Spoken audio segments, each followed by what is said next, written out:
MIDDLEKAUFF! Hey!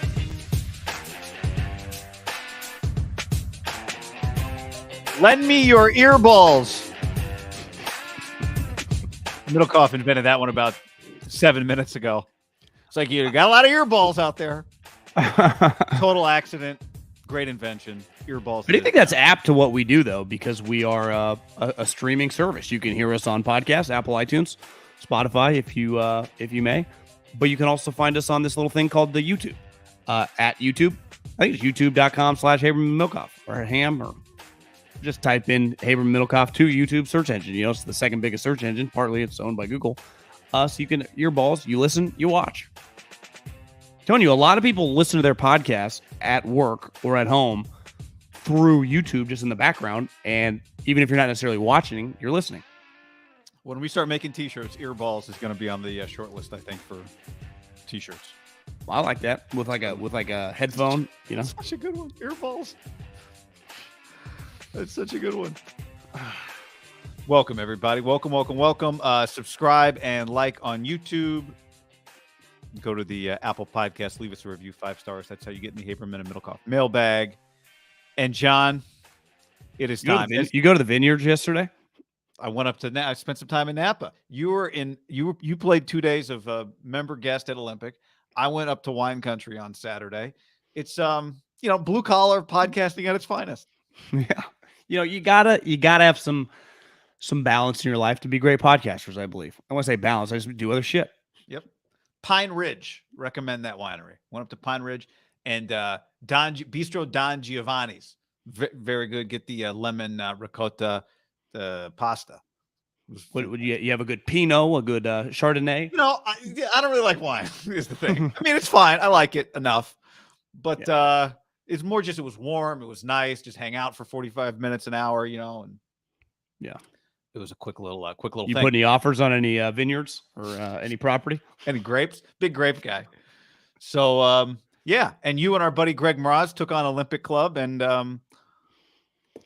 it didn't go great, but the guy that won the entire thing of like 200 people, he is his handicap is a plus basically 1. That means he's better than a scratch golfer. He's awesome. He's also like 60 years old. I was on a text chain. 16 or 6D? 6D, I would guess, give or take. I mean, he graduated college in 84. So yeah, I would say right around 60.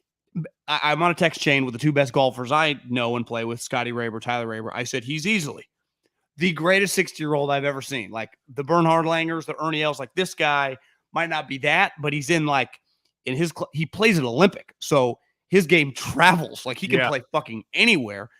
And me and Greg, and I was not great. We just had our ups and downs. According to the scouting report I got Friday, MIDDLEKAUFF pivoted to some beers and your game came into form. That's just what I heard from the gallery. Yes. And then it improved a little on Saturday, and we were taking on the eventual champ. We were 1 up after like 5 holes. You didn't tell me you went head-to-head with this guy? Oh, we went head. We played him. He was in our tier, and we are 1 up, guy, with then back-to-back holes to push. So we would have been 1 up going into hole like 8. And I 3-putted. Next hole, Greg missed a shorty, and all of a sudden we looked at each other like, this could go down. And we did this a couple times throughout the weekend of like, we're going to fucking smoke these guys. Like a couple times we'd be even, but both our drives would be in the middle, like it's time. And you just can't get cocky in golf. And then all of a sudden we found ourselves 1 down, and then this guy pulled a Belichickian move. His kid drove a par 5 and 2. And me and Greg both like had wedges in, so we were going to putt for birdie. But he got a full stroke. I only got a half stroke. His dad, who again is incredible, his chip up to the green, he hits his chip way over. But his chip is shorter than his son's. And Greg looks at me and he goes, I think he did that on purpose to give his son the line. Because he knows if his son 1-2 putts from there, it's a net eagle. And I'm like, holy shit. That is the most Belichickian, because the ball, I'm sitting there waiting, I mark my ball. He's got a chip from like 15, 20 feet away. This guy has not missed a shot all day. He chips it way over. I'm like, what is this? He could do that shot in his sleep. And Greg looks at me. He's like, I think he did that on purpose. Wow. And I was like, That is genius. We never said anything to him, but it was clear because then he putted first and he wasn't out. But in match play, you can kind of do whatever you want. Yeah. You know, yeah. This guy's a fucking Wow. These guys, man. Wow. You know, I was thinking about it on Saturday. I was kicking myself. I was like, if Greg and John have a chance to win this thing, I should be there. Like, I want to be there. So, sounds like it's great that you got to take on the champ. Like, that's pretty cool experience.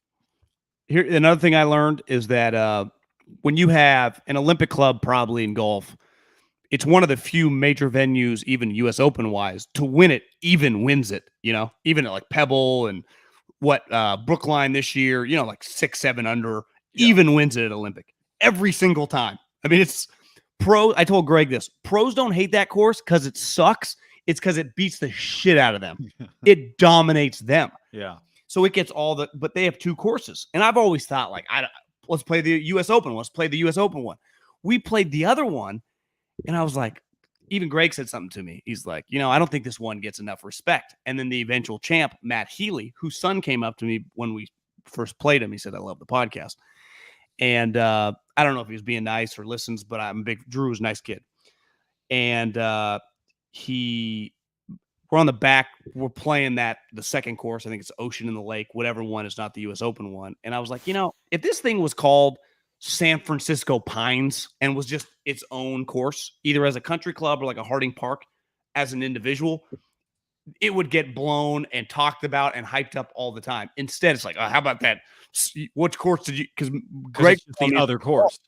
Greg was at a bar and he's like telling someone he was a member there. He's like, what course do you play a lot? The U.S. Open one or the shitty one? He's like, the shitty one.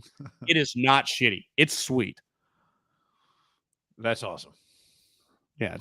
The par 3 course is on the water. The par 3 course is cliffside. Think about that. It's sweet. I played that one a few months ago. I'm like, wait, I didn't know this existed. Are you kidding me? Wasn't it pretty sweet? There's only so much coastal real estate on any landmass. And this coastal real estate has a par 3, a $40 par 3. You kidding? It's pretty cool. And to get to my favorite part about Olympic Club, to get there, you drive down John Daly Boulevard. Yeah. At least coming from my not end. Even, and it has nothing to do with John Daly. It's not related. No. I tell myself that's not true, though. Absolutely. John, right now, download the DraftKings Sportsbook app and use promo code HAM. Bet $5 on any UFC 277 fighter to win and get $100 in free bets no matter what. UFC 277. Take down your own big win on the DraftKings Sportsbook, the official sports betting partner of UFC. Guy, I'm looking at some of the guys fighting next week. There is someone named Blood Diamond. That's the guy's name. He's fighting in the UFC. Blood Diamond. He is like a plus 140 underdog right now on DraftKings. Blood Diamond. What a name. How are you not betting on that guy? This Saturday, new customers can bet $5 on any fighter to win. Get $100 in free bets. Whether you win or lose, you can also double your winnings on the same game parlay. And I don't know. You got to parlay Blood Diamond. You got to throw him in there. With who? Blood Diamond and who? Just give me somebody else. I would go Rafael Alves, also a big underdog. I know a lot of people, I haven't, I might dabble for the first time, who like gambling on the UFC. If it's just, you just pick one fighter, it's just one-on-one, and you can get underdogs at 2-3 to 1 sometimes. Yeah, and it can end immediately or it can last, you know what I mean? Like baseball, football game, I can go to the bathroom in the first quarter. We got 3 more quarters. Yeah, you get one right leg sweep and a leg snaps, you're champion. DraftKings is safe, secure, and reliable. Best of all, you can deposit and withdraw your cash whenever you want. So, use code HAM this Saturday at the DraftKings Sportsbook, the official sports betting partner of the UFC. Minimum age and eligibility restrictions apply. See show notes for details. The first message on the show today from Matthew, first pod of football season. Actually kind of felt like that. I mean, we're doing this live on a Sunday, which is our football season. We have reserved this table every Sunday during football season. And we did go to OTA practices though with some of the new guys. I know this once the fall gets here, but I hear 7 weeks away from the season. It's not far away. I think the Raiders and Jags play, in 2 weeks. Which is why they've both actually the Jags veterans report today. If you're listening to this live Sunday, July 24th, the Raiders reported 6 weeks ago. It feels like the Bills and Rams reported Saturday. Everybody else, either the whole team reports this Tuesday, the 26th, or the veterans report on Tuesday, and some of their young guys have already shown up. But by Tuesday, which is when the Niners report, every team in the NFL is going to be in camp.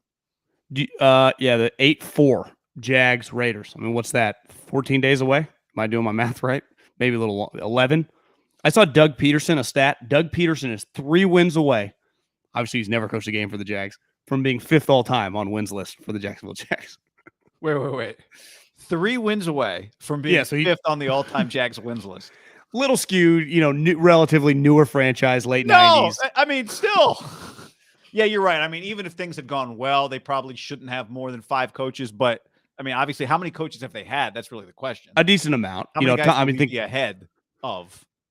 Yeah, probably 4 or 5, especially if you probably count. They've had their fair share of interims, I would imagine, over the years. That's the one franchise, I'd say, of all the franchises, even more than the Texans, that feels the closest to a movie franchise. Like, you would see just their logo, the way they look, the way they talked about, doesn't quite feel NFL, does it? I thought really when they went with that 2-tone helmet, it killed things. The thing about them is they've had some really good teams, right? Kind of like the Marlins. Feels like a joke franchise, but have had – now the Marlins won a championship, but they've had several elite baseball teams. The Jags have had some fantastic teams over the years. They just can never sustain it. And fantastic players. Yeah, I mean I have a hard time putting the Panthers much ahead of the Jags. To me, they're I do think but they had a pretty awesome 10-year decade with the Cam, though, and they made the playoffs a lot, and they just felt like a very credible opponent. Yeah, you turned on your TV as a football consumer, they were a pretty easy watch for a long period of time, right? I mean, they felt like they were Panthers Eagles or Panthers Cowboys. Niners. It was a real game. Panthers Niners were big games. I know. I mean, they played the second round. Who do the Jags fans look forward to their big matchups with? It's a good point. Yeah, I mean, it's Jags Texans. It's unfair to me. Do you think there's a gap between Jags and Texans? That's a good one. They had a lot more credibility they were just consistently pretty solid there for a while, right? Yeah, it does feel like they have some divisional and conference rivalries. Kubiak and then Bill O'Brien with Deshaun and Schaub and Arian Foster and J.J. Watt. They were just a solid 9 to 11 win team there for a little while. Yeah. Shanahan, There's just so many good. We were talking before the podcast. It's just I got a few of them that I want, like some specific NFL storylines. This camp opens this week, but there's so much good stuff that's just even secondary. Like Baker Mayfield going to show up pissed off for greatness this week for the Carolina Panthers. Well, I saw Matt Corral, they were all working out together. All 3 quarterbacks. They were all took a picture together. And Darnold. Yeah. Hot seat McCarthy. Hottest seat in the NFL? Is he on a hot seat, though? I mean, who's on the hot seat in the NFL? Cliff was until he got an extension. How many hot seat coaches are there really? But not everyone's keeping their jobs. Is it Pete Carroll? Is Pete Carroll on the hot seat? Yeah, he might be. Mike McDaniel hot seat? Robert Saleh hot seat? Nathaniel Hackett? Nathaniel Hackett hot seat? I would say yes. I mean, what if the Saints win 6 games? Does Dennis Allen survive? He might be hot seat. Todd Bowles? Yeah, I mean, things change fast in the NFL. Matt Rule. Yeah. Matt Rule hot seat. It's weird, because he's one of those. Would he get at a college job immediately? Well, yeah. What did you say? He'll be coaching UCLA in 3 years? 3 or well, we'll see. I mean, Bruins going to be 5-0 this year, John. Just hold your hat. But it could be. Now, if Baker, I think you get a feel. The one thing with hot seat, I don't think there's a true it really feel. You feel it after a month. You're like, oh, this is not going well. This is in trouble. This is over. And that to me, Pete Carroll could be one of those guys. Had a good run. He's 71 years old. It's just over. It's just ownership change. Me, I'd say Pete's less hot seaty. It would be a little Andy Reid at the end of Philly. It's just over. Now the difference is at the time, Andy, he's early 60s now. He still was maybe 58 at the time, right? Pete, it's going to feel is his career over? Also, Andy was in Philly, right? Where reporters go toe to toe with Who's the guy? Did you see that video from a couple days from? Was it JT? Not Real Muto. Who's Reese the guy? Hoskins? I always want to say Castellanos. Oh wait, I think it was. Yeah, is it Castellanos? Yeah. Well, I just saw a bunch of people posting about it, and I was like, Yeah. this is probably pretty stupid. I eventually hit play. The reporter almost poked him. Did you see that part? It went way too far. But I thought the question was legitimate. Like, hey man, do you hear the boos? It's just a way to like kind of be nice without saying you got booed and just let the guy talk. And he wasn't having it. But I thought it was a fair answer. Like, what do you think? Like, of course I fucking heard. Every human in the building heard him. Yeah. Why does the reporter get to poke though? That was very old school reporter, like in the 80s. Well, you need some. I think in the 80s that's a fight. You know, it's like this in 2020. He's too rich to even like acknowledge. Before we dive in, I will just quick recommendation. The Jeter doc is pretty good. And episode 2 of the Jeter doc, they have they've got a fight with the Orioles, and Darryl Strawberry like comes running around and punches Armando Benitez in the side of the head, and it was a real fight. And then right after the fight, they come back, and is it Tim Raines maybe hits a home run. And it was just like, it was a real fight. You know what I mean? Like a real fight. Back when there used to be real fights. People got hit. People got punched in the side of the head. Was Cal Ripken there around? Yeah, Ripken would have been around. He wasn't in the fight. Benitez nailed somebody, and then Strawberry's a big dude, man. He's a big Straw's a big guy. So, yeah, we got a bunch of good storylines. Will Davis Mills be good enough to keep Jimmy Garoppolo off the Texans? Interesting storyline, John. Well, I honestly think this football season in general, college and pro, is shaping up to be just wide open as wide open can get. I mean, I think 6-7 teams can win the national championship. I think the buzz going into college football is awesome. And I think the same thing in the NFL, what 10 plus teams are going to like legitimately you're going to go are Super Bowl contenders. Yeah. You could argue 10 teams in college football could win the national championship, like the top 2 or 3 teams in most conferences. Maybe not the Pac-10. Is it still the Pac-12? It's the Pac-12. I mean, you know, Utah's gonna be a preseason top 5 team, and they play Florida week 1, so they're gonna have a shot. Dan Lanning plays Georgia week 1. They're like an 18-point underdog, but they're also gonna be a preseason top 15 team. Yeah. Well, I think the pressure on the 2 Texas teams, given they've spent money like the Yankees. I mean, legitimately have, right? Relative to what's going on, the amount of money that those 2 teams have used to their disposal. Yeah. And the difference to me in Texas, Sark and Lincoln Riley, is that like Lincoln just showed up. Like now Sark had a year, right, of getting some of his own guys, transfers. I think there's an astronomical amount of pressure on him. For whatever reason, the A&M guys like Jimbo, even though he only wins 8 games for them. And there's going to be pressure on him. But I think Sark cannot just – guy, they went 5-7 last year. 5-7. I mean, you got Brian Kelly at LSU. You got new coach in Notre Dame. You got defending champs Georgia, but they bring the quarterback that everyone said wasn't good enough to win a title back. They wanted him to retire. Bama brings his quarterback back. Ohio State brings its quarterback back. Yeah, man, A&M gets a ton of attention and pressure. Like I said, what I said about Utah, they bring a ton of guys back from a really good team. Mel Tucker just got paid. The pressure's always on Harbaugh. Oklahoma's got a new coach after they've been rolling. Clemson's coming off a down year where they went 10-3. Exactly. Jimbo said his quarterback is not a slap dick from Chihuahua Community College. You see that quote the other day?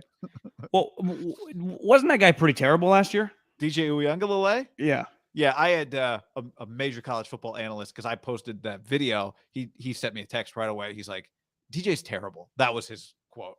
In other words, do you think Debbo believe? Because I watched your video. It sounds like Debbo really likes him. Like, is he just holding on for hope? One thing this guy was saying, he's like, I will say, like, he did not have a lot of support, but they've got this other guy. I don't remember the guy's name. They got a major recruit who's in there trying to take DJ's job.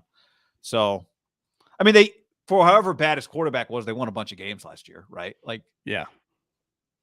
Well, they actually got lost they lost their coordinator. You know, I mean, there's just coordinators, yeah, which that hadn't happened to them before.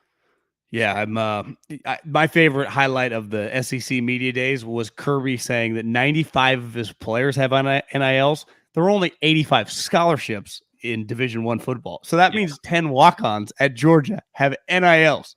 have NIL. Well, do they have one of 95 player have NILs? Do they have one of those deals where everybody on the roster gets an NIL? Like, do you see Texas Tech has one of those? Everybody gets an NIL deal on the team. But that can't be true because there's 105 guys on the roster, right? Because you get 20 walk-ons you just need for practice. But I would imagine imagine there's some deals out there where the company's like every player on the team gets $5,000 in the NIL deal. Well, then wouldn't Kirby have said that 105 of our guys NIL?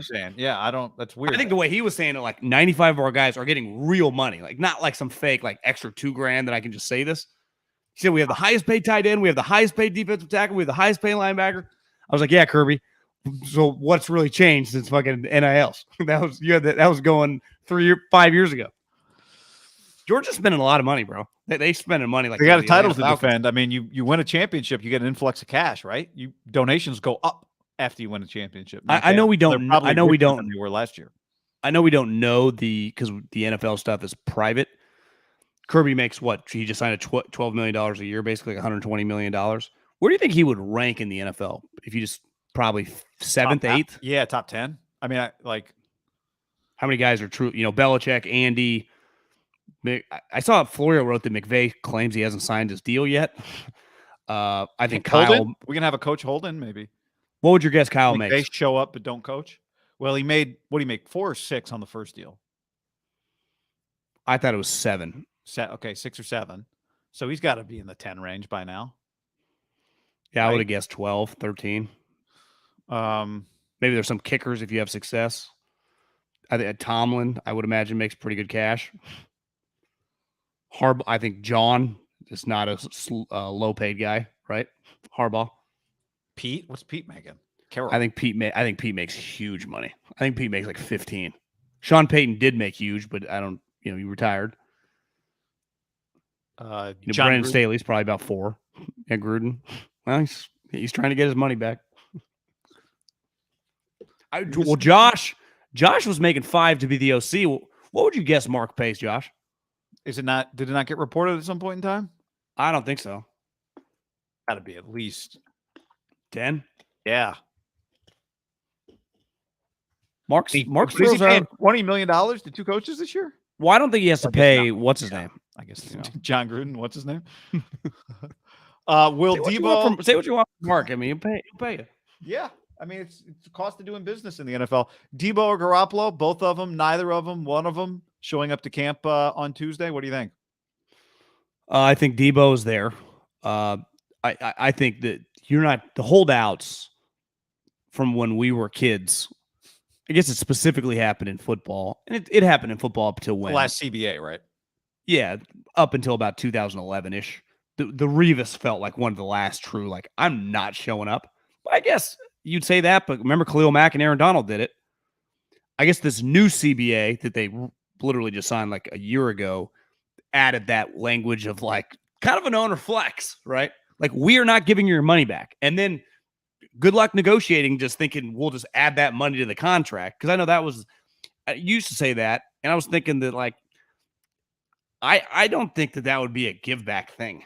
Like, just if I owed you, if you have $200,000 worth of fines, like, that's your fucking problem. We told you to show up for the deal, and you can say that's petty or whatever, but I think it's pretty clear because these agents have made it to these guys like, bro, you have to show up. Now, you don't have to practice, but I think the tone has been set, these hold-ins. Yeah. Right? I mean, Debbo literally just did it. We just saw him do it for 3 days. It's the great scam, making it illegal for you to do something that you don't want to do anyway. But every team felt obligated when they were in that spot. Like, we just brought the guy back. We don't want to start off on the wrong foot. Let's give him his money back. And everyone always got it back. Forward. Yeah. But they didn't want to do it. They just felt like if you don't do it, you're starting a fight. So now they changed the rule, and now guys show up. And, I think by and large with the Niners we've seen, and with a lot of teams, although Kyler's situation was a little different, if you show up, eventually there is a contract for you, right? The question is, are the Niners waiting on Jimmy to do a contract with Debbo? Like, you see the headline from Florio that Kyler has over $9 million of incentives for off-season over the next 5 years? Oh, can you imagine having to pay your guy that? Well, can you imagine even having to think like that when a contract of that? Obviously, you do with him because he would never show up. But honestly, Guy, I think there would be an element like that. It made me think about Debbo, who does not like this area, who does not like training out here in the offseason. Teams do not want to do that crap, but there's say what you want. Like, it's part of the cost of doing business now with a guy. Again, you're in Santa Clara. He trains in Florida. If you want him here, it wouldn't cost $9 million, but would they have to throw in at least a number that makes it like $1 million in off season if it's a 4-year contract? So it's $4 million. And you could argue like it's just worth it for him. It's a little different with a quarterback. Like, I got to put this in. It's fucking Kyler, we're in fucking Scottsdale. It's a I don't even know how long the flight, a private jet from Scottsdale back to Texas. That's where you want to hang out. I understand a little more with Debbo. Even though Kittle and those guys, like Kittle lives in Nashville for 6 months and figures it out. Yeah. So, I think with younger guys too, there's an if you're a Hall of Fame quarterback at 35, there's a little less expectation that you got to be there for some of the drudgery. But when you're a young quarterback and your team hasn't won anything, and the other day we were talking about him, and I got a lot of people because we put up Debo's much more accomplished than Kyler in a vacuum, right? Yeah, I mean, what great quarterback has ever been great and not won anything? Like none of them, right? Not one. Davante said Carr's a Hall of Famer. Well, okay, you don't get eventually, like, you don't get to have no questions asked about you unless you win. And eventually, like, there are all these questions about Stafford. He changed teams. He won a championship. The questions stop. So the questions honestly, people whether you forget think it's Cliff's fault or not, the questions will persist about Kyler until they win. People forget, but in our high school years and early college years, Peyton took a lot of shit, right? Yeah. Because he didn't win in college. He couldn't beat Florida. He gets drafted number 1. He resurrects the Colts. They become a powerhouse. And then he can't beat Belichick, and he can't win a Super Bowl up until 06, 07, right? That's a long time. Like, Peyton Manning is a huge deal from like 96 to 06 and doesn't win shit. And everyone acknowledged, like, this fucking guy is incredible. But it's different because everyone likes Peyton. But A-Rod, like, you become a great player and you don't win, and it feels like left a little to be desired in the biggest game. Like, that's Aaron Rodgers can duck it a little bit, even though it's clear like he had to play better. Like, you can't lose to the Niners when they don't score an offensive touchdown. But he always has in the back of his pocket, like, my 3rd year starting, Super Bowl, right? I'm a champion. Yeah. I've been a champion for a decade. And he always has that trump card. I haven't fallen off. Like, I'm an MVP the last 2 years of my career, the oldest I've ever been. Yeah, you guys know I can be a champion. You've seen it. Yeah. Well, and I think that's what makes the Debbo thing. I'm not going to say there's urgency to get it done necessarily. The fact that Trey Lance is your new quarterback, I think, adds a little bit of urgency. But also, it feels like you are in the prime of Debbo Samuel right now. Like, this is the best it's going to be. So you want it to go as smoothly as possible, and you want him on the field and ready to roll. You don't want to be squeezing his, on-field action in the last 3 weeks of the preseason. I do wonder. And listen, it's been cloak and daggers the wrong way, but the information behind it is just like, well, I don't want to be used as a running back. So if I give you $55 million guaranteed, like, he gets a legitimate AJ Brown contract, signs it, he's smiling, he's a super rich guy, he gets a big $20-30 million signing bonus. Is he cool with still being, because I was thinking actually today at the gym, I was like, is he just going to expect to just get flanked out wide that's not really his. Again, he's a really good wide receiver. He's an elite football player. He is not A.J. Brown, Justin Jefferson out there. He runs a couple routes. He runs some digs. He runs some slants. He's not Mr. I'm not saying Amari's better, but he can't do what Amari, he just can't run all this shit and just dominate. And Amari doesn't do some of the stuff that he does, but the stuff that he does is more dangerous. For sure. Like, do you envision, and I know they told him this, and they acted it, right? Now you could argue, like, they drafted that LSU running back simply because they're not that high on Trey Sermon. Like, they're okay with going, yeah, we whiffed. And the way Kyle kills everybody, like, we just need more people. Like, so we just need another running back. We love this guy. The value was there. Like, maybe Trey, is it inconceivable Trey Sermon gets cut and you just kind of we just move on. We screwed up. We fucked up. But we moved on. We got a better player. That guy, you watched his highlights before me. I remember one of his highlights, like, God damn, this guy's a beast. So that guy's going to play. Obviously, Mitchell's going to play. But Debo's can do things that those guys just, I mean, he's one of the more electrifying players we've ever seen in the backfield. Like, in recent memory, like Alvin Kamara level, like, Dalvin Cook, like, he was doing that type of stuff. Yeah. Saquon is rookie. He's scoring 25-yard rushing touchdowns, leading the league, right? Like, you're hitting home runs on running plays with him. Yeah, and I understand, because once you get paid, like, why does it even matter? I don't want you to get hurt, and Debbo doesn't want to get hurt. I guess. Yeah. Yeah. But you're years away again, right? It's He a he catch-22. did take some pretty big shots kind of going up the middle last year, right? Running the ball up the middle. Yeah, he got not concussed, but remember he left. Where did he get hit in the head with the forearm? Was that the Rams game? Yeah, and there was a play in the Packers game where he got walloped, and he went down. He came back, but it was like I also think you just the collisions are a little harder, like within that 10-yard kind of box, right? When the game's on the line, is he really not going to take the football? No, like ultimately he is going to be on your team. Like you said, he's been in the Bay Area. He's been doing stuff. What did you say? He was looking for a car wash in San Jose. A car wash, something of that vein, whether it was a car service, something like San Jose. He Instagrammed something about San Jose. Garoppolo is going to have, I'd be surprised if Jimmy showed up on Tuesday, right? He's still rehabbing, still improving, going to be excused. Well, only one of them would be excused, right? Jimmy. How many excused players, like death or whatever, are around the league? Just strictly for contractual, nothing personal, like wife's and label or anything, like true football wise. I would imagine Jimmy is on the short list of might just be the one of one. I'm like, yeah, training camp started. You are good. Stay away. Very kind of NBA-ish. Yeah. Right. It's like, listen, we got to hold your contract till we can get rid of you. Stay away. That doesn't happen in football really at all. Right. This is an outlier situation.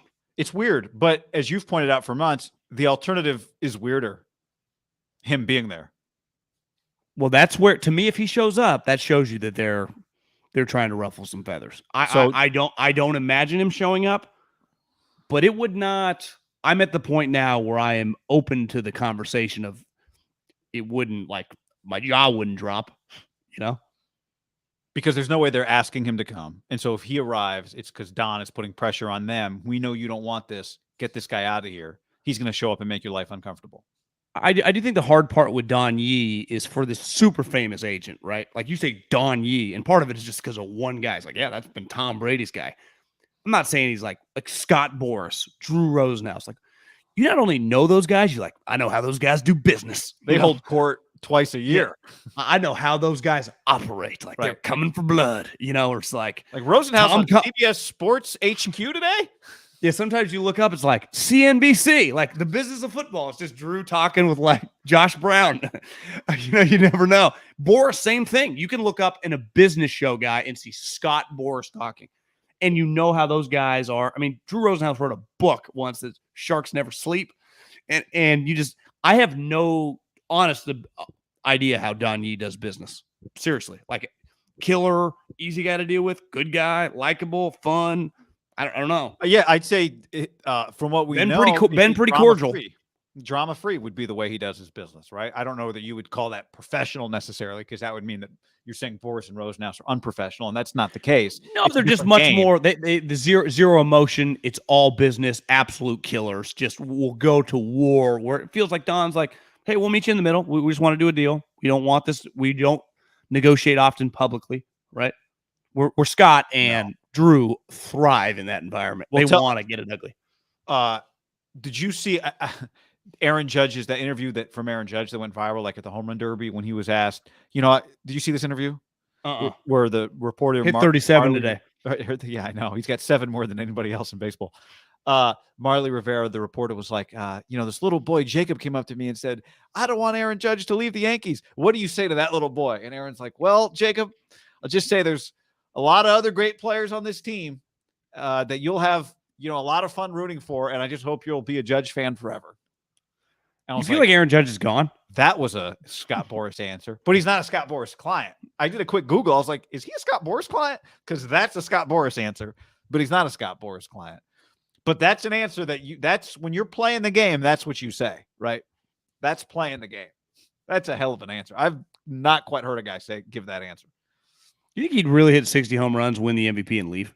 I mean, it sounds crazy, but he'd also get paid $500 million. And really no baseball player, just from a pure wins and losses standpoint, is worth that. But no, but it's more than that. You're selling tickets, you're selling jerseys, TV ratings. Like, you're the highest rated team in all of baseball. He's your guy. You got the money. Yeah, they lowballed him. I mean, relative to him, Soto turned down 450. Couldn't use the team, the charter. Well, that's why I don't understand. Like, who is trading for Juan Soto without a written contract that he signs with your team? Right? It's like you got to give up the farm and then hope to sign him. Like, yeah, I ain't doing that. Well, he's got a couple years left on it. I don't think he's just. Is he a free agent? Free agent, Juan Soto? I thought he's a true free agent. Is he a true free agent? I haven't checked. Yeah, because he came up at 19, so he's like 25. You know, he's in the Super 2. What happened to a couple a player recently? You know, in the last couple of years. It's like how this guy hit free agency. It's Harper. He came up to the big leagues at 19 years old. You know, he just immediately his clock started. He was just so good. It's like, yeah, we can't even. He's just got to come. The Nats are terrible.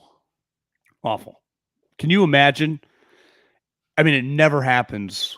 In basketball, it's a max. So if I offer you a max, if you're declining, it's just because you don't want to play for my team and you know you're going to get a max Kevin Durant style somewhere else.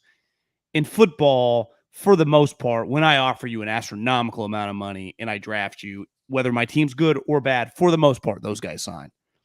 In baseball, it's like Aaron Judge kind of bet on himself, knows the market. Like guys are getting 354, not as crazy, even though someone put a piece of paper with $213 million and he said no. It is an entire another level of just operation. And I get Scott Boras, the piece of paper with $404 million, and you saying, nah, man, I'll wait another 6 months to see what's out there. Part of it is you just play a sport where it's like your head's not getting taken off every Saturday. I know, but like the 213 would take some stones and balls. 440 is in a completely different universe. 440. So Soto, 440. Instagram once got bought for $1 billion, guy. $1 billion. 440. The Warriors got bought for like what was the Joe Lacob price? Yeah, I think 460. So Soto does have. Here's the other thing that makes it crazy. He's got 2 years. He is not a free agent until after the 2024 season. So he's got arbitration. Oh, I thought he was a free agent. So that makes it even crazier to turn down the money, right? Like okay, so it makes some sense why you're trading for him. Okay, I got you. But you still like. Yeah, I mean, 440. I'm good. I'll wait 2 years. Inflation, bro. John, before we go any further, let's tell the people about our friends at Sleep Number. SleepNumber.com/ham. Whether you sleep soft, whether you sleep on a firmer mattress, John sleeps on a 40. My sleep number is 55. Choose proven quality sleep from SleepNumber.com/ham. Yep, guy. I went to Lake Tahoe last week, and a little Airbnb house on the water is cool. The bed was not very comfortable, and I did not sleep great. You know why? Because as you know, as I know, as any Sleep Number listener knows, when you leave your bed, whether it's a hotel, Airbnb, go home with the parents, and that the bed they replaced with the bed that you used to sleep in with some shitty mattress, but they use nice sheets. So if people walk by it, it looks good, but it doesn't feel good. You don't get a good night's sleep. You come home to your Sleep Number and you sleep like a baby. You sleep, like cats. Cats sleep about 20 hours a day. That's how you sleep. Like, I don't even want to get out of this thing. Sleep IQ data shows that sleepers who use their 360 smart bed technology get 28 more minutes of restful sleep per night. That's 170 hours more per year. So get your evening right, get your sheets right, get the Sleep Number True Temp bedding, maybe cool you down a little, get your ceiling fan going, get the air circulating, little splash of water.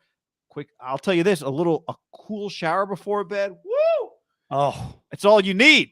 Yeah, why choosing proven quality sleep, guy, from Sleep Number, because every great day starts the night before.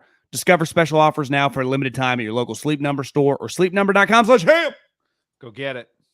All right. So we were talking about some specific, like some big picture. There's a bunch. I went through the whole league schedule for camp reporting this week, and was just kind of going through in my head, like what excites me about some of these. And as I was going through, 4 of them kind of came together in the same category for me. And I think it's a great legacy season for 4 guys in particular: Russell Wilson, Aaron Rodgers, Bill Belichick, Patrick Mahomes. And this is what's great for the league this year, is these are some of the biggest characters in the show that is NFL football. So it's great for which is the number one television show in America. 92 out of 100. Do you see that stat?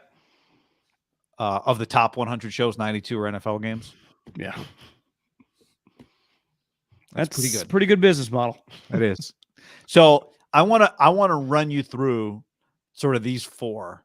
Russell Wilson, fork in the road for him. Patrick Mahomes loses Tyreek.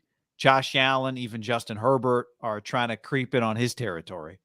Belichick is trying to make it to the playoffs back-to-back years with Mac Jones in a loaded AFC with like 10 coaches on his coaching staff. And lost Josh McDaniels. Lost Josh. And the Packers, who have major changes at the wide receiver group and the back-to-back MVP. I mean, Aaron is replacing Davante Adams and Valdez-Scantling. Lazard's back. Sammy Watkins. Christian Watkins? Is it Watkins from North Dakota It's Watkins. State? Yeah, I saw they just signed him. The Watkins. Romeo Doubs. Remember that really productive receiver from Nevada? Like, there's some talk, are the Packers going to add another receiver? Like, who? Okay. Julio? So, Julio. I think it's a big year for Aaron. I'm not saying if it doesn't go great, then it tarnishes his legacy. I think it's a big year for Aaron to prove, like, this team refuses to give me what I want. They're going to trade Davante, use both picks on defensive players. I don't care. Watch me do it again. The Chiefs. I mean, for everything that Patrick Mahomes is, right? And he gets every bit of positive pub. Their playoff loss was brutal. Absolutely brutal. He's in his prime. He's 27 years old. Tyreek's gone. They got Juju and your boy Sky Moore. Their schedule is incredible. The first 8 games they play, Cardinals, Chargers, Colts, Bucks, Rams, Niners, Titans. So I think there's going to be some doubters this year for the Chiefs, and understandably so. And it's a sneaky tough back-to-back because the Cardinals Sunday, and then they play the first Thursday night game, Amazon Prime, with 17 former players hosting shows before. Can't wait. Belichick, big flex year for him. AFC, I mean, you think about this in the AFC last year. These are the teams that missed the playoffs. Colts, Dolphins, Chargers, Browns, Ravens, and then even Denver, who won 7 games. All those teams were between 7 for Denver. The rest of them were between 8 and 9 wins. And the Pats made it at 10 and 7. Well, the Ravens are back, and Denver, if Russell is just solid, should be right there in the mix, right? Well, and Russell's the other one, man. This to and me the is Chargers. the most interesting fork in the road in the league. 11th year, 33 years old. You'd think just when you look at great quarterback ages and the guys right now like Aaron and Tom, that Russell should have, in theory, another 4 or 5 years of really, really high-level quarterback play. He had so much success early in his career. He wins the Super Bowl the second year, goes back in his third year, and his career was kind of set for him. It's like all-time great, Hall of Famer, nothing more to prove. He's won 1 playoff game in the last 3 years. And honestly, all of last season and into the early postseason, I kept saying, well, not all of last season, like the second half of the year, I'm going to bet on Russell. I think he's going to come back in great shape and have this bounce back year when everyone is counting him out. But I've seen him a couple times. He doesn't look like he's in the greatest shape of his life. Looked a little better SBs with Ciara with her boobs out. You see that outfit she had on? I didn't. Yeah, I just saw it went. I saw the Kelly Stafford ring. Yeah, photo. But he's got this unproven coach, and you know, if it doesn't go well, everything that we just assume Russell Wilson's career is going to look like, it could take a pretty significant turn for the worse. So I think those are 4 like fantastic storylines for this NFL season. If I rattled through all 4, the one thing I'm with you on Mahomes. The only thing is he has so much life left. Now, when you're that famous, Totally. every year is so big, right? When you become Kevin Durant or Steph Curry, for example, every year is magnified. So everything Mahomes does is magnified. But to me, if I had to rank him, he would be last, just because, like, let's say they went 8-9 and had a devastating Chiefs year. Like, when you look back, like, you get one of those in your career. Not ideally, but 9-8, let's say, because I would say this to your point. He has way more to gain than he has to lose. Yeah. The other ones, time's ticking a little bit on 2 of them. I mean, Belichick is over 70.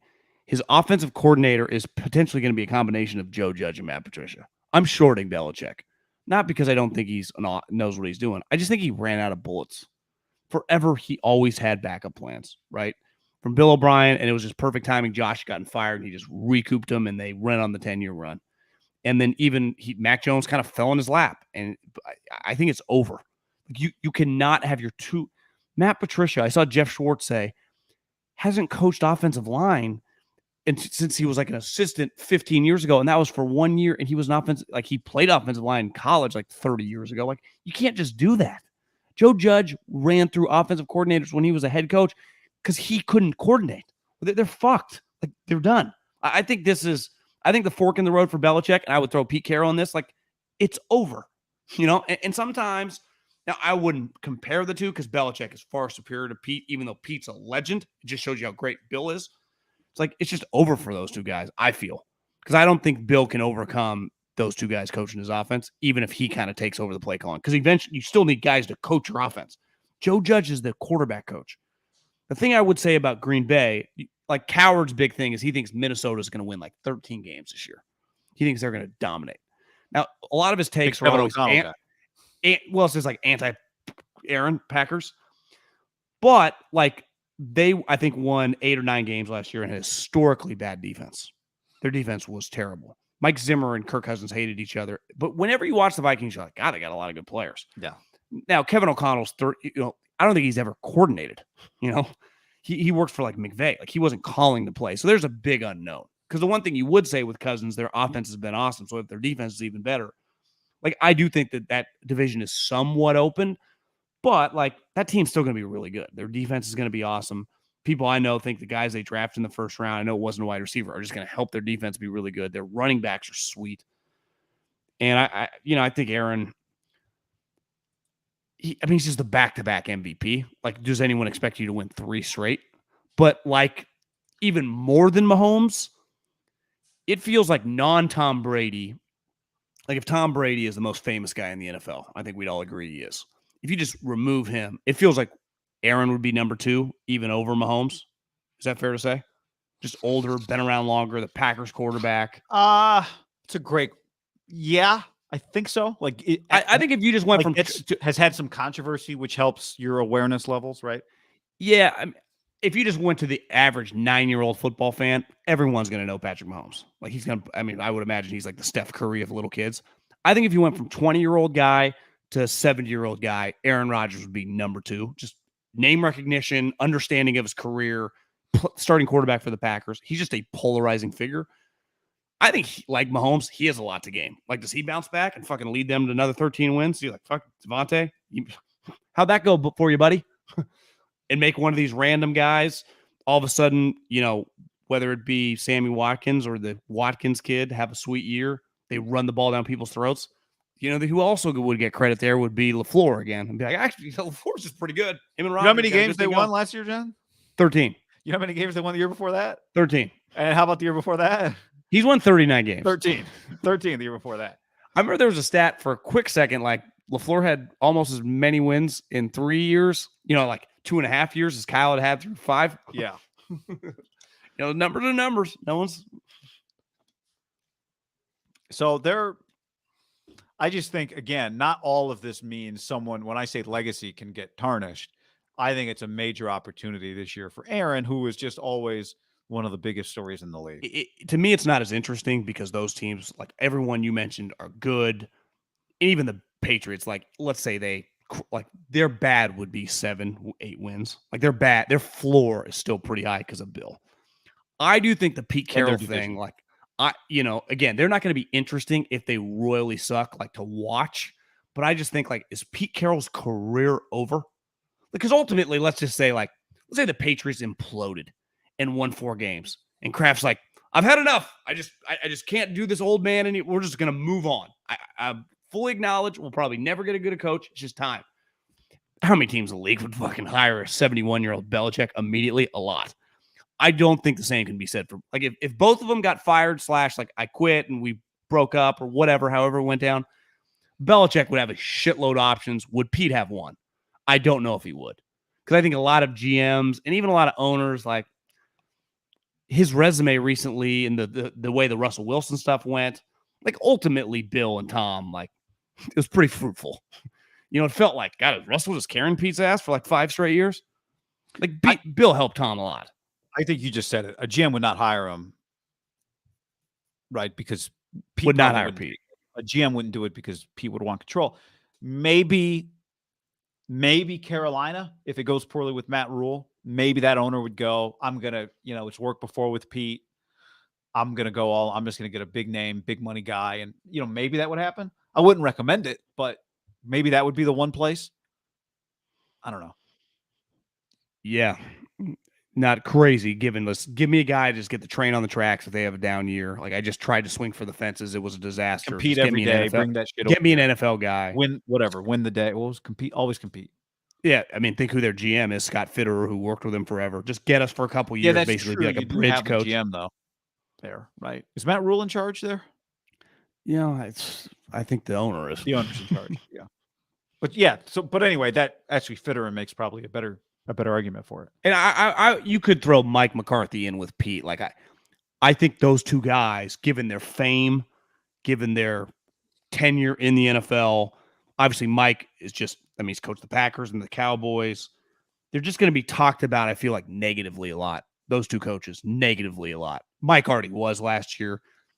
I think Pete really started to get it. Again, slowly got it. I think it's going to come the McCarthy style like last year to Pete. McCarthy's actually got it for a while.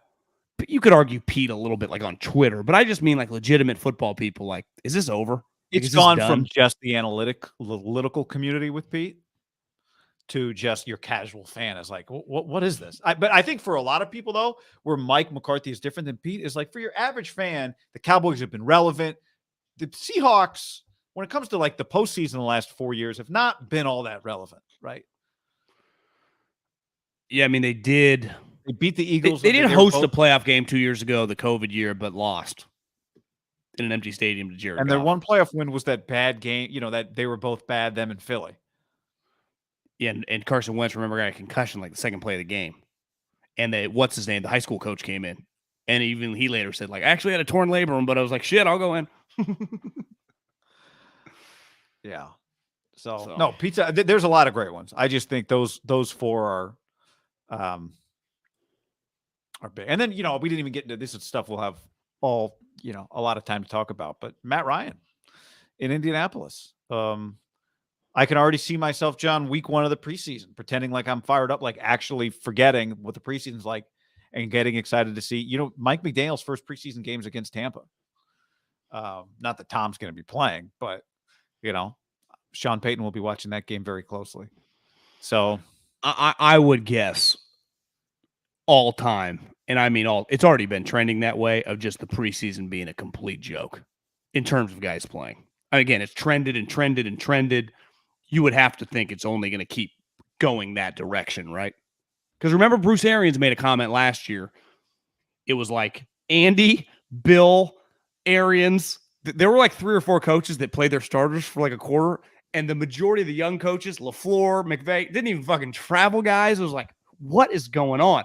And Arians made a quote like, well, it looks like me, Andy, and Bill are still doing, maybe, like what? Maybe we know something? Yeah, like we weren't born yesterday, fellas. Like everyone's acting like we're the idiots. Like what have they done that we haven't done? Interesting. Yeah. So I do think that like now Kevin O'Connell, Saleh, like I don't think we're just gonna see. You're just not gonna see guys play. The preseason sucks. I wonder if the NFL would benefit from everybody being extremely open, like even in the promotion, in the way they promote the preseason. Here, these guys aren't playing. Here's this other quarterback. Like build up some backup. They have been better about that, though. I think coaches. Yeah, well, McVay's been very open. LaFleur's been very open. I'm not just saying, say our guys aren't playing, but say, hey, here's a guy who you've never heard of, kind of USFL or XFL style. Here's a guy you've never heard of before, but this week is his Super Bowl. Almost treat it like, a USFL or XFL from a promotional standpoint. Like it's this guy's Super Bowl. He's playing 3 quarters of football this Sunday. It's his career on the line. Kind of start promoting the preseason that way, almost like it's minor league games. But coaches don't talk like that. No, coaches wouldn't talk like that. But I wonder, you ever seen some of these promos for like these other leagues where it's like, who's the tall quarterback that the Broncos drafted a few years ago? He was in the USFL. Osweiler? No, not Osweiler. Paxton Lynch. Oh yeah, Paxton Lynch. And then you like do a graphic of like the 12 different places he's played since Memphis. And it's like it all comes down to this Sunday. The preseason. Paxton was on the USFL team. I don't know. Maybe he'll get signed as a camp arm. Yeah, I just think this is going to be the worst preseason yet to date, and it's only going to keep trending that way. So you just basically got to watch the Patriots. I don't even know. Todd Bowles might be a little different in Arians. The Patriots, Andy, Kyle. Remember last year a little bit. Like Kyle's an old soul. What's Mike McDaniel going to do? That'll be interesting. Like Tyreek ain't playing a snap. Tyreek, still podcasting. Tyreek's got a podcast that day about the Chiefs. Like, do you expect to see much in the preseason, just in general? No. I know we got to get through the preseason, but I'm just like I used to build up, and then I've just seen the way these guys act. Like, and in fairness to them, they do all these joint practices now, so they get the work. It's not like they're skipping a step. In their mind, we get the work in the joint practices. The Bosa brothers, the Trent Williams, Kittle, Dolphins, Eagles. The Niners are at a point. You know what? To your point, like maybe the hype belongs on the joint practices. Like Dolphins, Eagles will get a lot of attention. Tua and just Philly always gets a ton of attention. That's a joint practice. That's a pretty good one. That's a good one. Raiders, Pats, Giants. I think Jets. do you know what's a pretty good one is Niners, Bengals, Vikings. Rams. Yeah, Niners, Vikings, not bad. Like good. Who's I guess Ward and Justin Jefferson? Like, can Ward slow him down? Chargers, Cowboys. How about joint practice? Bengals, Rams, Raiders, Patriots. See, I've got Browns, Eagles. Are the Eagles doing multiple joint practices? I would imagine they do. Because again, you do the multiple joint practices, you don't have to do anything in preseason. Dolphins. So Dolphins do Bucks and must be before that first game, and then they also do the Eagles. Well, see, you had, and I know you've talked about this before. The NFL kind of does it, but I think they could do a much better job of packaging the programming. Like the preseason games suck. We all acknowledge that. The season ticket holders acknowledge it. The coaches acknowledge it at this point in time, not always with their words, but through their actions. The joint practices do not. Remember some of these, like, these guys are going at it. You see it a lot on Twitter, like, God damn, I wish I was there. Throw that shit on the fucking TV. You know, just like one-on-ones. Joey Bosa and Tyron Smith, boom, at night. And you can just go around the league of just all the joint practice highlights. You're filming it all. How about Amazon Prime? How about Apple Plus? How about There's a million ways you can do it. NFL.com. My app, my NFL these app. Two teams. Like I can even understand the first couple of days when the pads come on are cool, but like after a while, it's like you have the multiple teams and these matchups. What? Don't want our schemes out there. So but it's out there. But once you're practicing against another team, like there's no excuse. Yeah. Right. But the film's not out. But the other team has access to it. They have the film. Yeah. So it's basically the entire league has it because they can tell anybody whatever they want. You know. I assume you do a lot of the same stuff against each other then in the game. That would be what I would push for. If I just told you tonight at 7:00 on Fox on Wednesday night is an hour worth of highlights from 10 joint practices. Do you think that would get 1 million people to watch? Because I do. You know, coming up in 10 minutes, Justin Jefferson against the Niners corners. Well, how about this? Coming up in 10 minutes. Niners, the highlights from the Niners, the best plays from the team of Niners, Vikings, and Chargers, Cowboys. Every throw Trey Lance made against the Vikings defense. Fuck. It's not that difficult. God, we're programming geniuses. We got you, Raj. I know you made $78 million last year, but. Oh, sorry.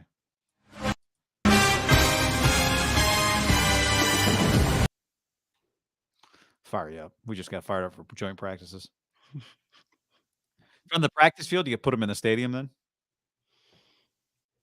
Well, you just don't have enough room. That'd be the one thing. You know, you got 8 million drills going on at once. People everywhere. You need coming up in 10 minutes, red zone drills. Yeah. Right. What if you just called it the red zone of joint practices? All the highlights. People cut it up. You know, you got it. Good luck to the Chris Hansen. Like, all right, number 67's out at wideout. Honestly, you don't even really need. You just need the audio from the practices. Yeah, you probably don't. It doesn't even need to be that. Yeah, it doesn't even need to be that big of a production. It's a great idea. Jets have Atlanta in practice. We could skip that one. Is that what somebody said on the chat? Yeah, Jets Falcons. Yeah. A lot of Jets fans in the chat on this stream, which is fine. All are welcome. Any good ones I missed? I mean, Broncos, Cowboys. You told me that wouldn't get some eyeballs, those highlights? So the Cowboys have two pretty sweet joint practices, and the Broncos and the Chargers are the two joint practices? Yep. That's. Do you remember when the Raiders and Cowboys during practice like 7 years ago, and there was that brawl that spilled over into the fans and helmets were getting thrown? And it looked like an old school baseball Did a fan match. swing a helmet at a player? Was it? No, I like think I think it originally started like player, but it was legit like taking swings, and it got close. Well, I think the fan grabbed the one player and was holding them back so the other player could hit him. I mean, it was Raiders, Cowboys. Just I think they scrapped that idea a while ago. Cowboys fans, am I right? Oh man, you got to watch out for those crazy SOBs. Let's see. What do we do? Another topic right here. Yeah, I think we'll get another topic in before we get to Indeed, right? Still got Davante to talk about. I mean, we could fire through Indeed really quick. John, let's tell the people about our friends at Indeed. Indeed.com/ham. Indeed.com/ham. Indeed's doing something no other job site has done. Now with Indeed, businesses only pay for quality applications matching the sponsored job description. That's it. No one else has done it. Indeed.com/ham to start hiring right now. Yeah, I mean, the one thing that I think Indeed separates itself from the pack is that it makes hiring all in one place so easy. No other job site takes care of you like Indeed, because with Indeed, you only have to pay if an applicant meets your job requirements. It's not just you pay for every applicant. You only pay for the guys and girls that you want who would fit under the umbrella of what you're looking for. And that's the key. We're all looking for the right help, whether it's administrative, whether it's salespeople, whatever it is, but you have specific needs, right? If you're an NFL team, not every NFL team, Kyle Shanahan asks his wide receivers to do different stuff than Andy Reid does, right? You're not looking for the same thing. Right. You need different attributes in different humans to dominate for your business. So Indeed's doing something that no other job has done. So now with Indeed, businesses only pay for quality applications matching the sponsored job description.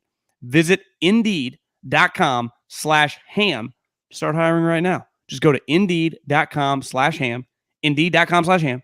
Terms and conditions apply. Need to hire? You need Indeed. So I think under discussed, maybe storyline of last year. And I was thinking about Niners camp starting up this week about George Kittle. You know, with all the attention on the quarterback situation, all the attention on Debbo, George Kittle's had pretty easily to define in his career 3 big years, 2 big years, 2018 and 2019, when he really burst onto the scene. And then last year was actually statistically his 3rd best year in terms of production. But I think we'd agree, even last year when he was fantastic for them, it felt like he wasn't quite the focal point that he'd been offensively in years past. Would you agree with that at his peak? Well, I think Debbo had a historic season, took it away the shine. 100%. But, Tyreek Hill and Kelsey did it together. Kelsey did it together, right? Would you agree that Kittle kind of took a backseat to Debbo last year, which to your point, Debbo was historic. Yeah. But one of my questions for this year, it was if last year with George Kittle, that's fine. That is a easier to do it with Mahomes flinging around. I mean, Jimmy had some limitations. 100%. 100%. And Debo's historic year came with him handing him the ball, basically. He still was a historic. He still had one of his best years last year, Pro Bowl player last year. But in 2018 and 2019, forget about just the raw numbers. We had 88 and 85 catches. The Niners in both of those years had the identical number of team completions, 331. So Kittle was 26, almost 27% of the team's catches in 2018. He was almost 26% of the team's catches in 2019. Last year, that was down about 6%. He was 20% of the team's catches, which is fine. Honestly, when you think about it, this is one of the guys you don't want to overwork and overexpose, and he does so much in the run game. But I think one of my questions for this year is George Kittle a Pro Bowl level player? And I don't think he has changed necessarily. I think part of it, the way they play and who else gets the ball. But tight ends can be a young quarterback's best friend. And I think one of the questions, does George Kittle get back to that? Undeniably one of the most dominant players in the league, kind of the way he was in 18-19. I do think George reflects a little bit of the Niners. Like, ultimately, the Chiefs were like a basketball team. It felt like 3 or 4 guys just kind of carried the squad, and then they had a bunch of randoms. Now, that's not necessarily fair. Like, most people didn't talk about Chardavius Ward, and he got $45 million from the 49ers. Like, they have other – you can't be that consistently good. but they felt like a top-heavy squad, like the Rams. But same deal. I bet if we really dove into the Rams, a lot of their role players are actually really good. If they were free agents, they get paid. The Niners, to me, reflect like kind of an old-school true football team. Now, again, they have star players, and George is one of those. But I think he kind of blends in. I thought our guy, I was DMing with Juice because Madden gave him like a 73 rating and like called his hands, I think, not great. But I think it's like ultimately it's funny, and I would imagine he's probably a little pissed. Like, fuck you guys. I mean, what? Are you guys just not even trying on this one? Because it's not true. I mean, Juice, if you had to give his hands for a fullback, it would have to be like at minimum high 80s, right? He has the best hands. There aren't that many fullbacks. He has fantastic hands. Like, I mean, fantastic hands. And his speed, like his numbers should be really high. But I think they kind of fly under the radar because they're not the prettiest team the way they play. Yeah. Their defensive players don't necessarily. Like Bosa gets a lot of credit. Fred, when he's playing well, gets a lot of credit. But like Trent Williams gets a lot of credit. He does, but you're just a 99. But you don't how much you really say about a left tackle. Biggest freak ever. Like there's only so much you can say. Their offensive guys, Debbo scored a lot of touchdowns, so he did. The George was an integral part of what they did. But a lot of it is blocking. Where like ultimately Kelsey and Waller and Mark Andrews, like for those guys to dominate, they have to catch 80, 90 balls, score a bunch of touchdowns. Like for George to dominate, he can have a dominant year with his star fullback, and neither one of those guys could touch a ball all game long, and they could win a game by 20 points. And George would be like, we fucking dominated. And that to me is where George falls into that category of like, he's really more, it's weird because he is so fast. He's a dynamic offensive player, right? But he doesn't have to do that to dominate. It's actually kind of reflective of the program that he comes from. Like he is, like if you told me like what's the ultimate Iowa football player, it's like guy that doesn't even need that much credit to win, to be a winning football player because he's tough, he's physical. Now George is also built kind of like an Oklahoma guy because he can fly. You could throw go routes to him if you wanted to. The Niners just had a quarterback that struggled to do that, and maybe that changes now. But I think it actually speaks to how great of a talent George truly is because he can dominate on the line of scrimmage. I mean, Gronk was like that for a long period of time. Like he didn't need to score a touchdown in the game to dominate. So that part I agree with you. I mean, that part's not even a debatable. It's just a fact. But also, they added Ayuk, you know, and they added Ayuk's emergence. But I do think even if the volume is down, like the number of catches, part of them winning playoff games, competing for a championship, winning a division, all that kind of stuff, we've seen it. We saw it last year. George has to have big moments for them because he is a mismatch, right? Like he can do different things, and that's part of what makes him dangerous is you end up in bad matchups with him. He ends up with guys on him that can't defend him. He's a big target. He's physical after the catch. His presence on the field doesn't tell you anything about what the Niners are going to do offensively. So you still do need a lot of production from him because part of his value is that he does two things at an elite level. And you need to get the most out of him to get the ball catching at an elite level from him, right? Like 2 catches a game from George Kittle, 3 catches a game. Obviously, that's not what his numbers have been. That's not what I'm saying he's going to do. But that is when he's blocked really well and has 3 catches, you have underutilized George Kittle that day. Yeah. Right? If he averages 4 for the season, though, that's, 70 catches? Whatever, 4 times 17. Now, you could also say he's historically not played full seasons. Yeah, but I would say if he averages 4 catches a game, like, are you underutilizing his ability a little bit if he only touches the ball 4 times a game? But Kyle likes to run the ball a lot. They have 2 other star wide receivers. It's just there's not unlimited. Like this gets back to Travis Kelce and Darren Waller for a long period of time is they didn't have that many other options. Like the Niners, and part of the Niners' other true option is like Kyle will run the ball 30 times a game. Yeah. And to me, George is their second best lineman when they run the ball. Trent's one. If he plays at that pace for the rest of his career, he'll have a great career and maybe he'll win a championship and he'll probably be a Hall of Famer, one of the most unique tight ends of all times. But he will not have put up the numbers that is reflective of his ability then. I would bet on him not putting up the numbers when it's all said and done for the Niners. When I think in 2018 and 19, he put up the numbers that were reflective of his ability. Now, part of numbers up, right? How many touchdowns did he have in those 2 seasons?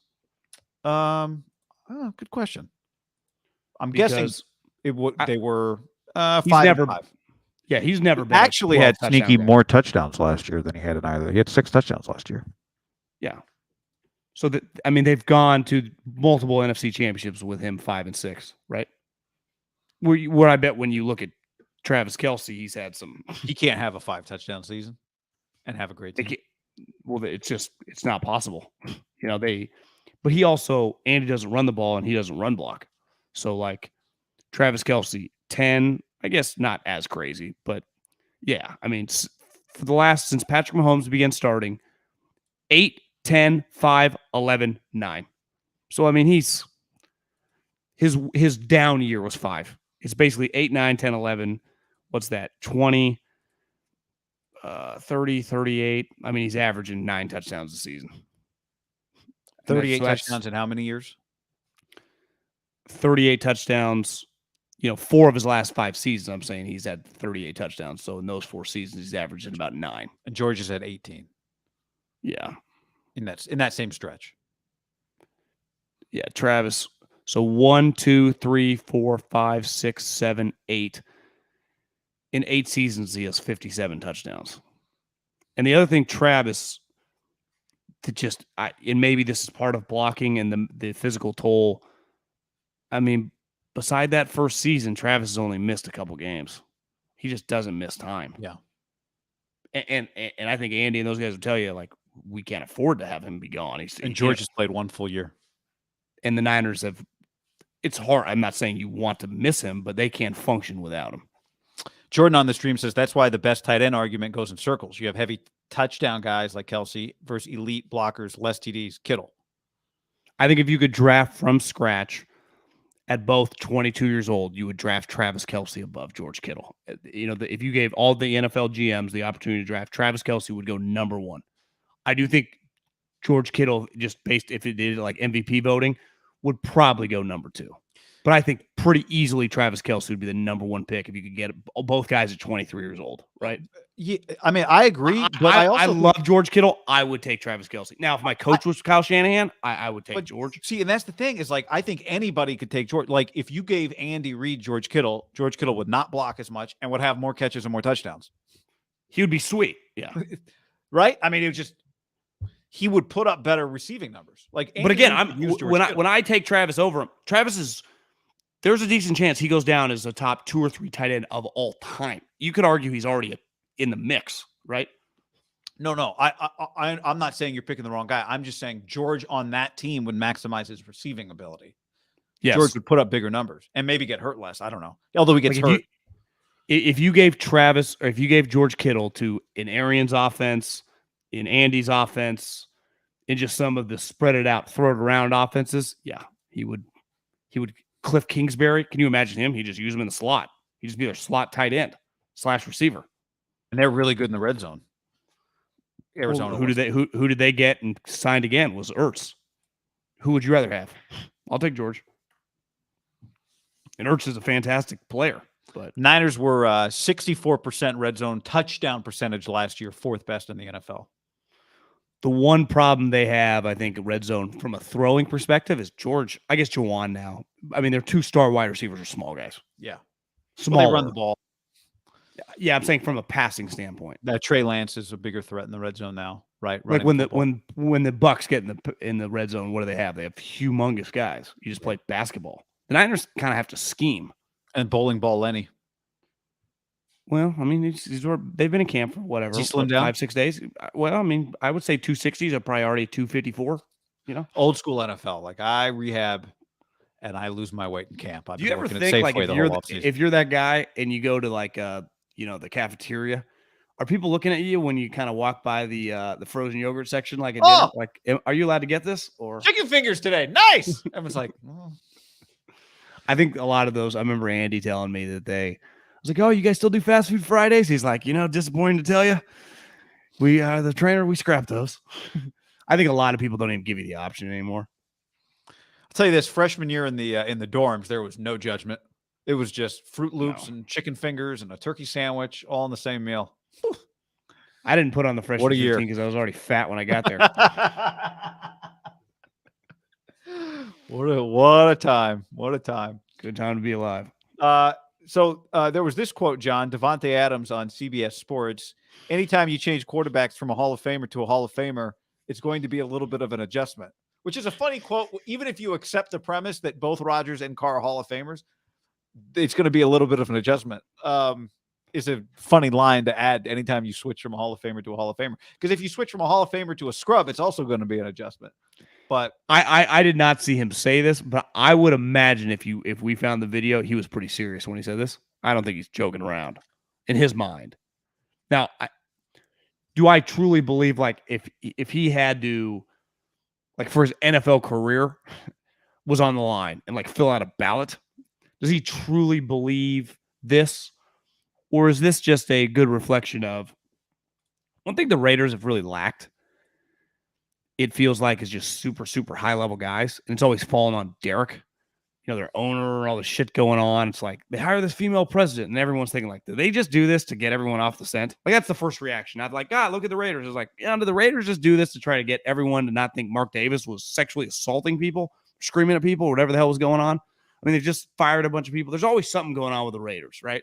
And Derek, and you and I have always defended him this, like, he has been underpaid for what he's had to carry on and off the field for that organization. Hell, just last year is a great example. Ruggs killed. Immediately Derek talks. Gruden fired. Immediately Derek talks, right? It's just always Derek. It's Mark's nowhere to be found. Throw some stupid-ass statement on Twitter like anyone gives a fuck. Like, no, Mark. Derek, the mic's in front of Derek and their interim coach. It's always him answering the bell.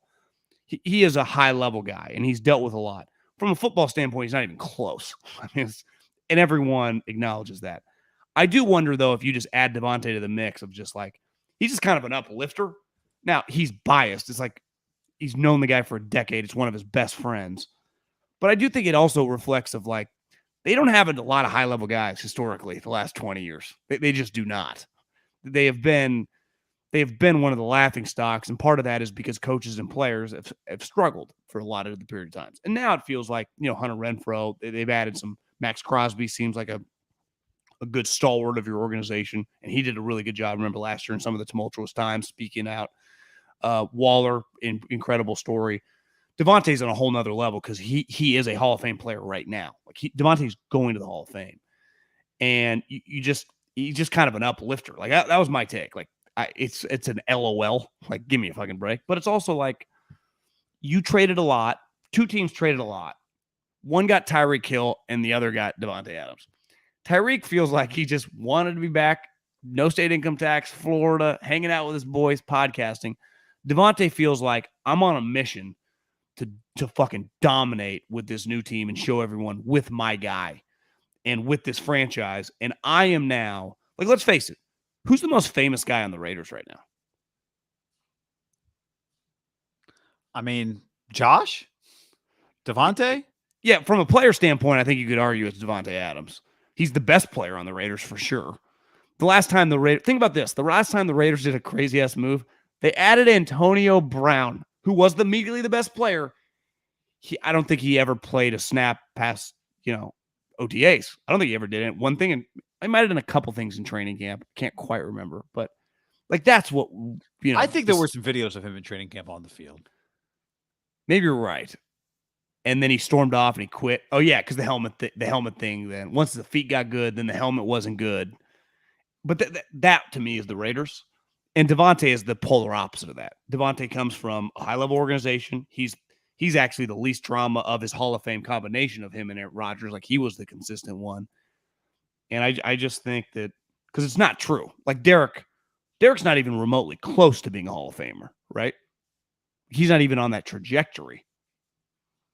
He's not on that trajectory. I do agree with that. But so a couple things but he's got a lot of career left. He's 30 years old. I think that's part of what Davante is saying, right? Because if you really challenged Davante, if somebody in that interview, it was with Josina Anderson and Bryant McFadden, if they'd stopped him and said, hey, hold on.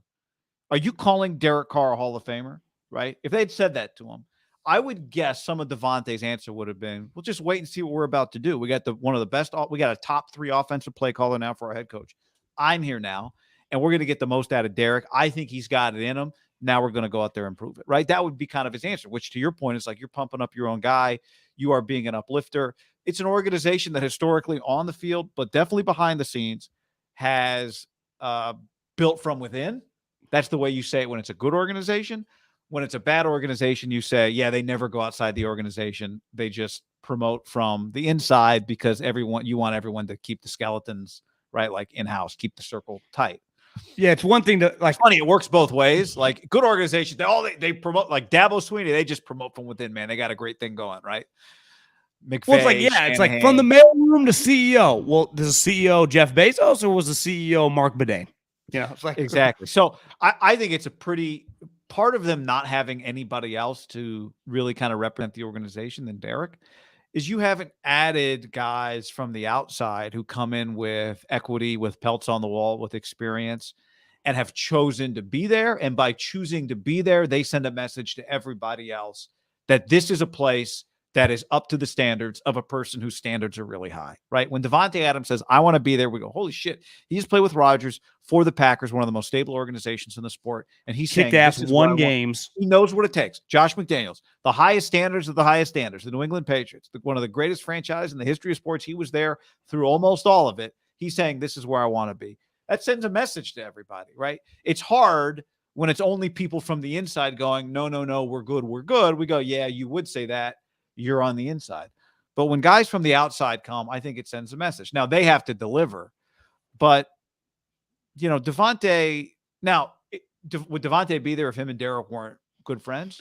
I don't know. Maybe he would, but like if they're, let's just pick a rant. Like if Kirk Cousins was their quarterback, I would say probably not. Right. So I think part of, but who cares? Like Derek was his buddy and he's there, right? No.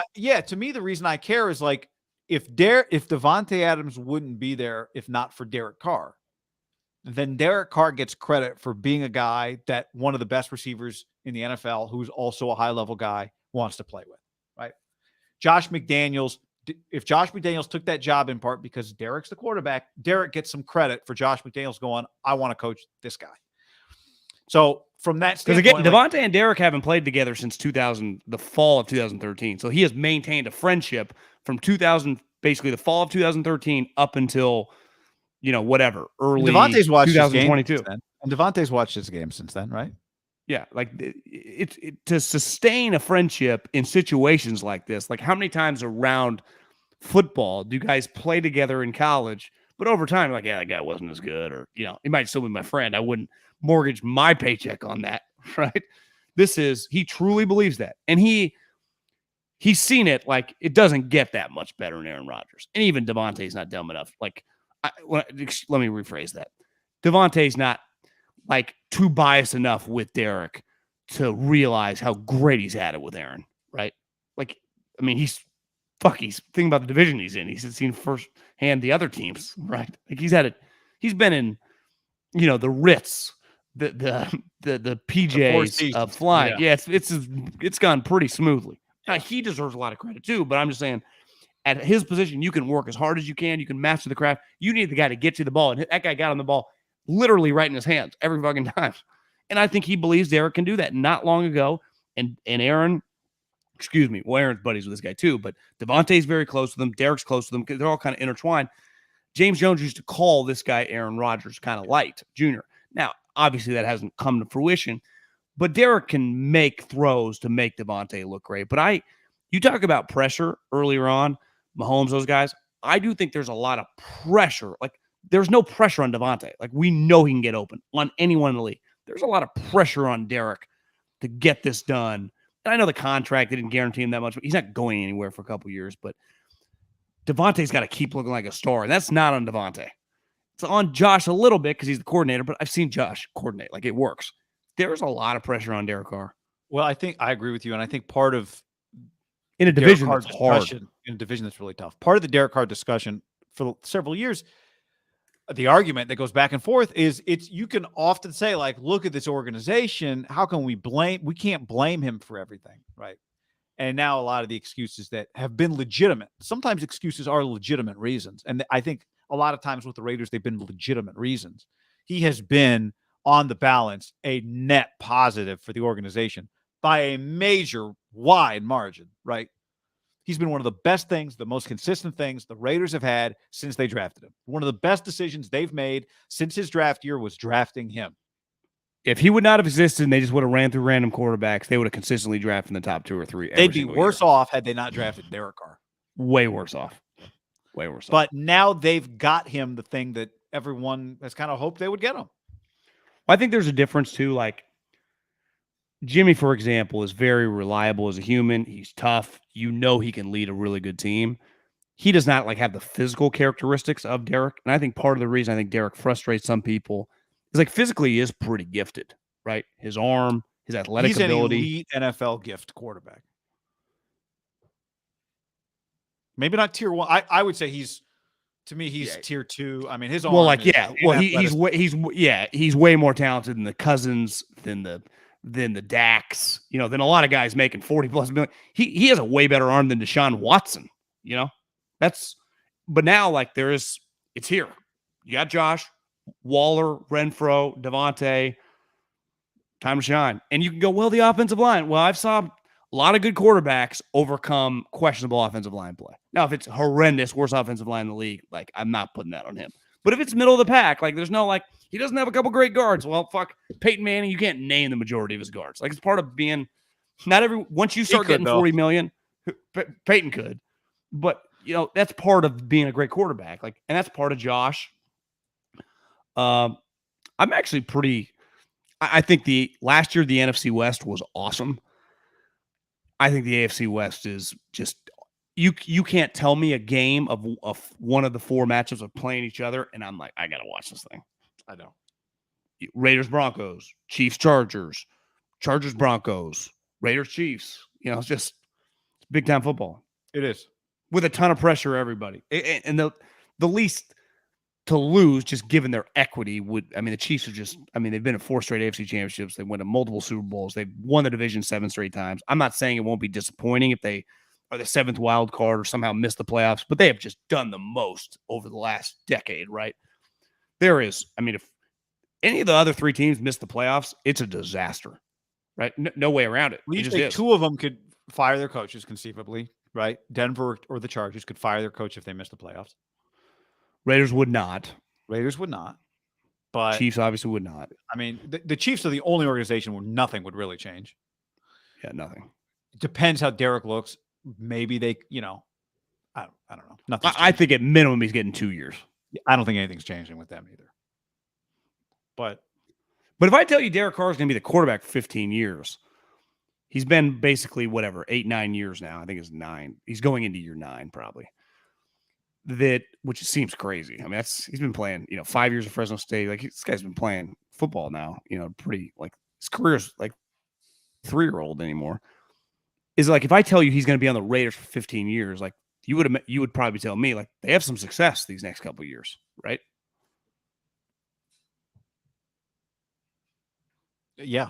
Sorry, I was just counting up his years. Year 9. Going into year 9. Going in year 9. Yeah. So him and Jimmy G going into year 9. That's a long career. And obviously Derek's a lock to get to 15 years. A lock, right? Because he's got 2 more years with the Raiders. He would be a starter for someone else. Like Derek Carr is going to be a 13, 14-year starter. Worst case scenario. If you were a betting man, you'd say, well, if he stays healthy, things go relatively well. Is he a 16, 17-year NFL starter? His skills will age well, right? Yeah. Think about this. He was 3rd in the MVP voting his 3rd year in the NFL. Say what you want about Reggie McKenzie, and he had a lot of misses. If you get a 15-year NFL starter in the 2nd round, that is as good of a pick as you can make in the NFL, right? Like Jimmy Garoppolo is a fantastic pick. Derek Carr blows it out of the water. He started every game since he showed up. And he honestly, beside a broken ankle, he doesn't miss any time, right? He hurt his back and he missed a couple games, and he pulled the the one game that the word I struggle to say, groin. Oh, his groin. And, but other than that, like Derek has been very, very durable. It's not one of those where you're always missing time. Like ultimately, Jimmy, you're just like, well, how many games he really played? I mean, Derek's going to rack up a lot of NFL games. It's going to be one of those like Derek played in 275 NFL games when his career ends. He's missed 2 starts plus that playoff game. 2 regular season starts, and we'd have to go back and look. Well, I guess he technically didn't miss the Charger game that he got injured because he started that game, right? He missed the last game of the 16 season. That was the one he got hurt in, right? Or he got hurt at the end of that. He got hurt in the Colts game. Then he missed the Broncos game when McGloin looked like Worst quarterback you've ever seen. I thought he was going to pull it off that day, John. That was a massacre. I was watching a lot of Raider football. Post-game live, John MIDDLEKAUFF, another lifetime. And then he missed a game in 17. That was it. It's just, we were on the Olympic Club yesterday playing with the Healy's. I mean, Matt Healy, 60-year-old, best golfer I've ever seen. His son, Drew, I think, listener to the podcast, like I said, mentioned that growing up, he was a basketball player and played all through high school because I asked him how long he'd been playing golf. He said, just focus on it lately, but he's not a bad player either. He said he always had ankle problems. And then we started talking about Steph Curry. And it is just, there are times in people's career, like some guys are just durable their whole career, right? Like a Eli Manning. You just never really get hurt. Phillip Rivers, the occasional injury, but like, you just never even think about it. And then there are just some guys that have these injury, like, is this injury going to derail the guy's career? And it just never does. Somehow Curry overcame it. Derek had that devastating ankle injury, came back, and it was a little weird early on. And now just the last 4 or 5 years, just been a normal player. You don't even think about it. Just every game, Derek Carr is going to be there. And there is something to be said, and this is why ultimately the Niners had to pivot off Jimmy. When I invest in my quarterback, I never, ever, besides some freak deal, have to worry, like, is this guy going to stay healthy? Like Kirk Cousins. Kirk Cousins is the Vikings quarterback. He never misses a fucking game. It doesn't even cross their mind, right? Kirk Cousins is going to start every single game. Good or bad, I don't know. Say what you want about Russell Wilson, just every game. It takes a freak mallet finger, or even Dak, like, breaks his ankle, right? But other than that, like, every game, I need to be able to rely on you. This was the first year Russell missed a start. First ever start this year, mallet finger. And then came back because, what was it? Did he pray to God and have the sun on his finger or something special? What was the thing? 23 hours a night of rehab. That's right. 23 hours a day rehab. Whatever it was just, if I text you a phone emoji, I'm dialed in. But I do think when you don't miss starts throughout your entire career, even into the league that's, let's face it, not quite as physical, the 85 Bears aren't walking through that door. It does mean that, like, you are a dependable player. Well, I do think it's one of to transition the conversation. I'll say this about Trey Lance. Like, I don't think Trey Lance has to be some Pro Bowl level player for the quarterback for the Niners to win this year, but I do think he's got to be available. And I do want, it is one of my questions of the 2022 San Francisco 49ers. Will Trey Lance start every game? Will he be healthy enough to start every game? That's one of my questions. If you said, let's just make a list of questions, it's not some top 10, just let's all the things we wonder about this Niner team. I don't wonder, honestly, is Debbo going to be there week one? I don't really wonder about that. Is Jimmy Garoppolo going to end up playing for them or be on the roster? I don't wonder about that. Is Trey Lance going to start every game, healthy enough to start every game? Without really thinking about the list, probably one of the top 5 questions I have. Probably a bigger question than, like, is Trey Lance going to throw at least 15 times? Whatever. Like, I think he's going to be fine enough for them to be competitive. How good he is, that's one of the biggest questions in the NFL this year. But is he healthy enough to just start every game? I think it's one of the major questions of this season. And it's not some indictment of him. It's just he didn't play a lot last year. He got hurt one of the times he played. Well, you know what he feels like? In this, anyone listening that follows like a college program very closely, especially a big-time college football program, like whenever you get a new starter, like what's he going to look like? How's it going to go? And just like, is this guy going to be our guy for the next couple of years? And you don't truly know. Like, there's just a lot of wondering with this guy. It's like CJ Stroud will transition in from Justin Fields. And then like 3 games in, you're like, yeah, this is awesome. Clemson is a good example. It's like, okay, we're always getting these 5 stars. And it's like, this kind of sucks. Now, a lot of that's play related, right? They're usually just not, you're good enough or you're not. With Trey, it's like, it's a double whammy. It's like, can he just play every game? And then like, can he just function when he's playing in the game? Like function at like a B plus level. Like, you don't need to be Pro Bowler, but you need to be like a high level young guy immediately. Like a high level young guy. I don't think they could make the playoffs with him being like, if you just told me, give him a grade for the year, and you're like, well, looking back, it was a C. Like, that's not good. But do you agree he doesn't have to be an A level player? You could argue he doesn't even need to be a B plus, but you have to be like B minus B with a couple A moments, couple C moments, young player, but you cannot just be flirting with below average. The worst thing that could happen to them this year is that he's not healthy enough to figure out what you got. Right. And what's the number one component? Like how Josh Allen, Justin Herbert, Lamar Jackson, Patrick, you just eventually you look, it's like, oh, he's already got 30 starts under his belt. Some of those guys, MVP immediately. Other guys like Herbert was just like kind of, okay, it's goddamn. But it's like every game, you just know he's going to be there. He had a couple stinkers. I bet I know for a fact, because I remember he had a game where he threw a bunch of picks. It happens. I guess football. Well, Mahomes has multiple playoff games with multiple interceptions. Did in the Super Bowl, won the game. You throw picks, whatever. Picks don't bother me. What does bother me is kind of picks. Well, yeah, I mean, an individual pick in a game, a situation, but overall, like if you told me he throws 12 picks, like you can't do. No, yeah, you can. It happens. What bothers me is like, yeah, he missed 7 games this year. That's a fucking disaster. You know, like I was thinking today or the other day, like I remember Kyler missed some time last year, was injured, missed games. I mean, hell, their season fell apart when he got hurt, John. He got hurt against the Packers. They were undefeated. They lost, and the whole thing fell apart. Except the one game that when they lit up the Niners with. Well, they beat the Niners, as somebody reminded me the other day. Like, Cliff is to Kyle what Kyle is to McVay. Yeah.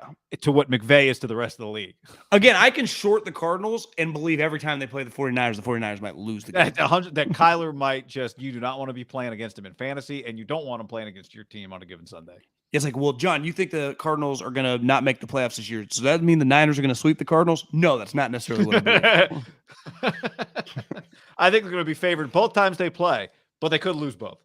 Yeah. Like if you tell me the Cardinals won 9 games, but went 4-2 in the division, like I do believe, like I look up, the Cardinals can beat, I guess McVay does beat Cliff, huh? That'd be the one. The Cardinals probably sweep Seattle and probably split the night. The Cardinals get to 3-3 pretty easily. But you said they're not a playoff team. I don't think they're a playoff team now.